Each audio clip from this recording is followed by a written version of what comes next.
In the vast American landscape, a new king has emerged. Not of a nation, but of the land itself. Stan Kroenke. Known for owning the Los Angeles Rams, Kroenke has quietly built a different empire, measured in millions of acres. As of January 2026, he's the largest private landowner in the United States. Kroenke's rise is a story of ambition, strategy, and billion-dollar deals, culminating in a single purchase that put him on top. This isn't just about wealth, it's about the growing trend of the ultra-rich buying up America's most finite resource land. As we explore Kroenke's holdings, we'll see how this new land aristocracy is reshaping the country. How much land does Kroenke own? An astonishing 2.7 million acres, more than Yellowstone National Park. Picture 2 million football fields side by side, that's his domain. His properties stretch across Texas, Montana, and New Mexico, including legendary ranches and wild landscapes. This empire was built over decades, with strategic purchases like the historic Wagoner Ranch in Texas. Kroenke's holdings give him immense influence over ecosystems, water, and communities. When one person owns so much, it raises big questions about power and stewardship. Kroenke's land is a modern-day fiefdom, assembled not by conquest, but by checkbook. Kroenke's leap to the top of America's landowners came with a single, massive deal. One that would forever change the landscape of ranching in the Southwest. That deal was the purchase of the legendary Singleton Ranches in New Mexico, a name synonymous with both tradition and scale. Nearly 1 million acres changed hands in a single transaction, adding a territory roughly the size of Delaware to Kroenke's already impressive portfolio. The sheer scale of this acquisition stunned the ranching world and signaled a new era of land ownership in the United States. The Singleton Ranches, originally built by Teledyne co-founder Henry Singleton, were more than just vast stretches of land. They represented some of the highest quality cattle operations in the country, with valuable water rights and a legacy of careful stewardship. For decades, these ranches set the standard for sustainable ranching in the arid Southwest. When the Singleton heirs decided to sell, it was a rare moment, an opportunity that comes along perhaps once in a generation. Kroenke, always alert to the shifting tides of land ownership, seized the chance without hesitation, recognizing the unique value of the Singleton legacy. This wasn't just about adding acreage. It was about acquiring a premier agricultural operation in the challenging, arid environment of the Southwest. The Singleton Ranches came with advanced irrigation systems, fertile fields, and a reputation for innovation in land management. The deal marked the end of an era for the Singleton family, closing a chapter on decades of family ranching. But it also signaled the beginning of Kroenke's reign as America's land king, cementing his status at the very top of the nation's landowners. It's a pattern seen across the American West. Generational ranches, once the backbone of rural communities, are increasingly becoming the cornerstones of billionaire empires. The Singleton Ranches deal is a powerful example of how tradition and ambition collide, reshaping the future of the land itself. Before the Singleton deal, Kroenke ranked fourth among America's landowners. Ahead of him were the Emerson family, John Malone and Ted Turner, each with vast domains of forests and ranches. The Singleton purchase catapulted Kroenke from 1.7 to 2.7 million acres, leapfrogging all rivals. In one move, he became the undisputed number one, reshaping the landscape of American land ownership. This rapid ascent shows how today's billionaires can make nation-sized acquisitions with a single transaction. Kroenke didn't just buy a ranch, he bought a territory. The scale of private wealth now rivals that of entire corporations or countries. The land game has changed, and Kroenke is at the top.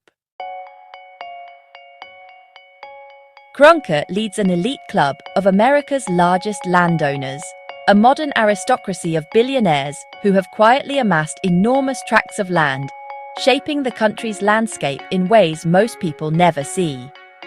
These land barons are not just wealthy, they are stewards of vast territories, with holdings that rival the size of small states. The Emerson family, for example, owns an astonishing 2.44 million acres of timberland, stretching across the western United States. Their forests are a critical resource, supporting both the timber industry and vital ecosystems, and their influence extends far beyond the boundaries of their land. John Malone, often called the Cable Cowboy, holds 2.2 million acres. He's known for his commitment to conservation, preserving historic ranches and open spaces that might otherwise be lost to development, and ensuring that these lands remain a part of America's heritage. Ted Turner, with 2 million acres, has used his land as a living laboratory for wildlife restoration. He's brought back bison herds and protected wild habitats, demonstrating how private ownership can sometimes serve the public good by preserving nature. Others, like Amazon founder Jeff Bezos and investor Thomas Peterffy, have also joined this exclusive club, each amassing hundreds of thousands of acres. Their properties span from fertile farmland to remote wilderness, reflecting a range of interests and ambitions. Most of these landowners are self-made billionaires, transforming their modern fortunes into the oldest and most enduring asset of all, land. For them, land is not just an investment, but a legacy and a symbol of lasting influence. Their motivations are as varied as their backgrounds. Some are driven by business opportunities, others by a passion for conservation or a desire to leave a mark on the land. But the result is the same: an unprecedented concentration of land in the hands of a select few. As America's landscape becomes increasingly owned and shaped by this small, powerful group, questions arise about the future of open space, access, and stewardship in the country. While Kroenke owns the most land overall, Bill Gates is America's largest private farmland owner.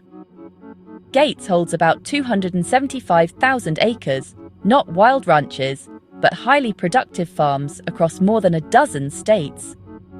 His land grows soybeans, corn, cotton, rice, and even potatoes for McDonald's fries. Gates' focus is on agricultural innovation, using his holdings to test new farming techniques and improve food systems. This aligns with his foundation's mission to fight poverty and boost sustainability. But critics worry billionaire ownership drives up land prices, squeezing out family farmers and consolidating control of the food supply. Gates's farmland empire sits at the crossroads of technology, investment, and the future of food. Why are billionaires pouring fortunes into land? It's simple. Land is finite, tangible, and historically stable. In a world of volatile markets, land offers security and a hedge against inflation. Productive land, farms and forests, generates steady income and appreciates over time. For some, it's a status symbol or a private retreat. For others, like Ted Turner, it's about conservation and legacy. Land also means control, especially over water, a resource growing scarcer in the West. As climate change intensifies, those who own land and water will wield enormous power. The super rich aren't just buying property, they're buying the future. Farmland has become the ultimate safe bet for investors. Its value has grown steadily, averaging nearly 6% a year, outpacing inflation and offering reliable returns. Unlike stocks, farmland is stable. People always need to eat.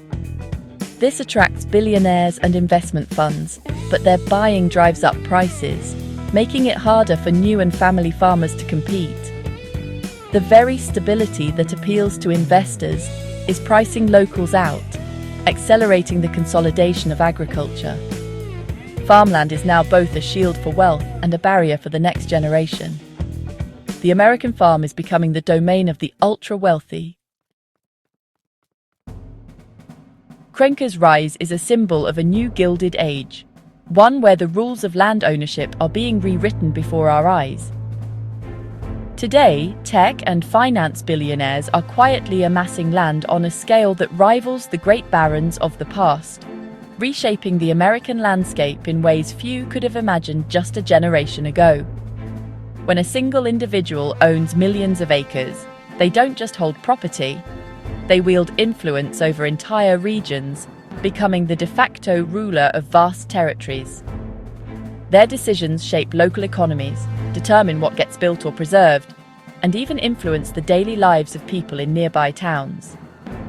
Some of these landowners use their power for good, protecting wildlife habitats, restoring prairies, and investing in conservation efforts that benefit everyone.